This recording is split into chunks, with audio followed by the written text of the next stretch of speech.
Vem, o nosso lugar é no coração de Jesus. Assumir o nosso lugar como Filho de Deus, no coração do Filho de Deus, é para nós sinônimo de unidade. E a unidade, essa integração com Deus, essa unidade com Deus, quem nos dá é o seu Espírito Santo. É o Espírito Santo de Deus quem abre os nossos olhos. É o Espírito Santo de Deus quem esclarece a vontade de Deus para nós. E muitas vezes nós deixamos aquilo que divide tomar conta da nossa vida.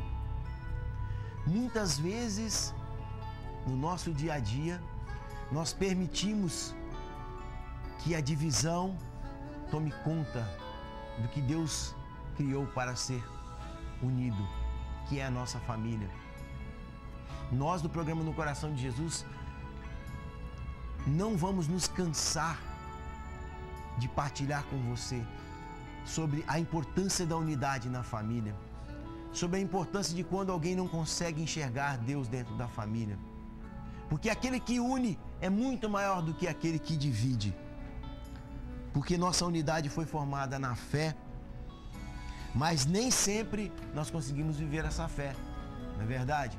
O mundo não nos deixa ver a fé, o mundo faz com que o que é mais importante para mim passa longe de Deus. Muitas vezes você tem vivido isso na sua família, discussões, desentendimentos, brigas. Você pode ligar para nós, colocar o seu nome, o nome de quem você não conversa dentro da sua casa. Tem um desentendimento, uma mágoa, um ressentimento. 3723-4272. Quando nós nos desentendemos, a nossa visão cega. Não conseguimos enxergar o que é mais importante, que é o amor e o perdão, sobretudo no casamento. Perdoar e amar. Quem perdoa, ama. Quem ama, perdoa. E quem é capaz de amar, é capaz de respeitar. Mas eu só posso ver essas coisas se meu coração e minha visão estiver em sintonia com Deus. Alguém pode dizer para você assim: a vida é assim mesmo. Seu marido é sua cruz, a sua esposa é a sua cruz. Conforme-se com isso. Olha, a sua enfermidade, você não pode responsabilizar a Deus, porque a vida é assim mesmo, não tem jeito. Conforme-se com isso. Se você já ouviu isso na sua vida, eu quero dizer para você, minha irmã, meu irmão, o coração de Jesus é muito maior, infinitamente maior do que a nossa concepção do que Deus pode fazer por nós. O coração de Jesus é infinitamente superior ao nosso pensamento, ao tamanho do meu pensamento, do que Deus pode fazer dentro do meu casamento, com o meu esposo, com a minha esposa, com o meu filho. Basta que eu creia. A mensagem de Deus para nós hoje, da palavra de Deus, está em Lucas 18. Lucas capítulo 18, Evangelho de São Lucas capítulo 18, versículos 35, 38, 41 e 42, eu vou ler para você. Cura de um cego em Jericó. Ao aproximar-se Jesus de Jericó, estava um cego sentado à beira do caminho, pedindo esmolas. Ouvindo o ruído da multidão que passava, perguntou o que havia. Então responderam-lhe: é Jesus de Nazaré que passa. E ele então exclamou: Jesus, filho de Davi, tem piedade de mim. Jesus respondeu: que queres que te faça? Respondeu ele: Senhor, que eu veja. Jesus lhe disse: vê, tua fé te salvou. Palavra da salvação. Glória a vós, Senhor. Muitas vezes nós somos responsáveis pela cegueira de muitas pessoas. Pessoas que possuem a cegueira espiritual, que é a pior cegueira de todas. A cegueira espiritual é aquela que luta contra o sentido da visão, luta contra aqueles que podem ver, luta contra o sentido da audição, aqueles que podem ouvir. A cegueira espiritual não nos deixa ouvir o que precisa ser ouvido, não nos deixa enxergar o que precisa ser visto. A cegueira espiritual é a cegueira da fé, é a cegueira do coração, é aquela que não vê esperança em Deus, é aquela que desanima com uma palavra. Muitas vezes, nós que temos que fazer a nossa meia-culpa diante de Deus, somos responsáveis pelas vezes em que desencorajamos alguém, ou pelas vezes em que podíamos levantar alguém e não fizemos. Já aconteceu isso com você?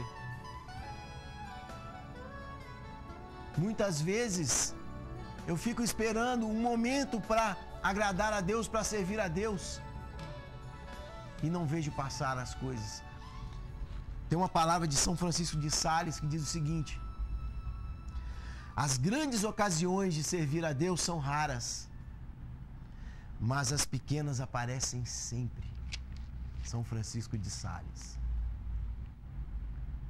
E muitas vezes, e agora eu quero falar, não para aquele que está vivendo um momento de cegueira espiritual, mas para aqueles que estão ao lado, que poderiam ajudar, mas que não o fazem. Ou se omitem, ou ajudam a empurrar ladeira abaixo. Se você está vivendo isso, meu irmão, tem alguém na sua casa vivendo isso? Telefone para nós, põe o seu nome, porque nós queremos orar por você. 3723-4272. Nós estamos aqui ao vivo, pode ligar agora. Talvez alguém falou para você, você está vazio. Não adianta tentar, como falaram com aquele cego em Jericó. Fica para lá, para de gritar que você vai perturbar o mestre. Cego de nascença, não conhecia a luz, mas ouviu falar. Quando alguém disse para ele, é Jesus que passa, ele já havia escutado falar desse homem e do que Jesus era capaz de fazer, e num salto disse: Jesus, filho de Davi, tem piedade de mim. Ele já tinha tentado de tudo e não tinha muito recurso, porque era cego de nascença, não conhecia a luz, não conhecia a verdade. Homem de pouca oportunidade, estava mendigando à beira do caminho, pegando as migalhas, pedindo as migalhas. Mas até mesmo ele, pobre, desvalido, infeliz, ouviu falar de Jesus e acreditou. Muitas vezes eu estou vivendo um momento de muita tribulação. Aí alguém chega para mim e fala assim: você está vazio, não adianta tentar mais, você não tem mais jeito. Talvez a pessoa está esperando uma palavra de fortalecimento, uma palavra de conselho, de exortação. Talvez essa seja a única palavra, e Deus pode ter te colocado do lado dessa pessoa para dar uma palavra de acolhimento, de força. E você diz: não adianta mais, não tenta mais. Talvez seria a última oportunidade que essa pessoa teria na vida, antes de cometer um suicídio, ou antes de entrar nas drogas, ou fazer uma besteira. E eu podia ter usado daquele momento para levantar essa pessoa. O que Deus tem para nós hoje, meu irmão, mirando no exemplo deste cego de Jericó, que foi curado por Jesus por causa da sua fé. O que Deus tem para mim e para você hoje nessa manhã, a Ele, a Deus, basta o nosso querer. Só isso. Só isso. Ah, eu não tenho forças. Ah, eu não sei rezar, eu não sou um homem de oração, eu não consigo pegar a palavra de Deus e orar com ela. Basta crer para ouvirmos de Jesus. Vá, tua fé te salvou. A nós basta confiar. A Deus basta o nosso querer. Basta o nosso querer. Você está vivendo uma depressão profunda. Você está vivendo um problema de alcoolismo na família. Está vivendo um problema de drogadição na família. Basta querer. Se quiseres, serás salvo. A salvação é para todos. Não é só para os que caminham na igreja. Não é só para os pregadores, para os cantores de Deus. Não é só para aqueles que estão nas pastorais. Não é só para aqueles que estão no grupo de oração ou em qualquer outro movimento. A salvação de Jesus é para todos. E se esse que está do seu lado está precisando da sua mão, estenda a mão, ainda que você tenha pouco a dar. Ainda que você tenha pouco a dar. Ainda que a sua palavra seja apenas simbolizada num abraço. Mas não se furte de ajudar. Porque muitos quiseram barrar aquele cego de Jericó. Muitos mandaram ele se calar.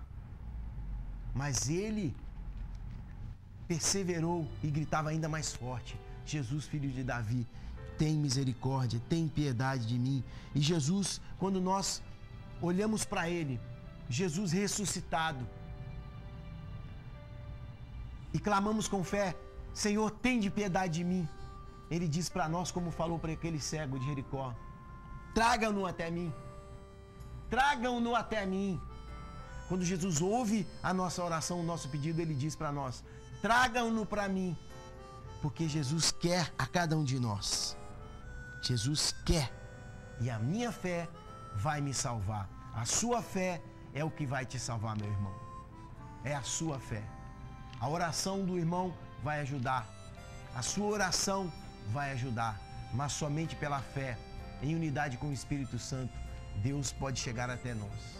Louvado seja nosso Senhor Jesus Cristo e para sempre seja louvado.